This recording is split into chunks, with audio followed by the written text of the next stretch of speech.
Congratulations sa aming barangay NAGOTGOT. Panalo ng 60,000 pesos. Best in choreo, best in music, best in costume, at champion ng aming barangay NAGOTGOT. Ayan. Palagi namang nagcha-champion at kung minsan ay nag-first runner up at sa ngayon ay nakuha ulit ang panalo ng aming barangay NAGOTGOT. Ayan, ang gaganda ng costume nila. Kaya sila yung nanalo. Tapos, maraming salamat sa mga nanood. Ayan.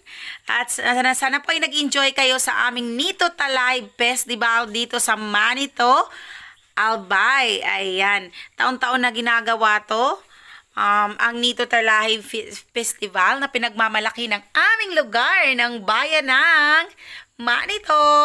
Maraming salamat po sa inyong mga nag-support at sa mga hindi nag-skip. Thank you. Goodbye. God bless everyone.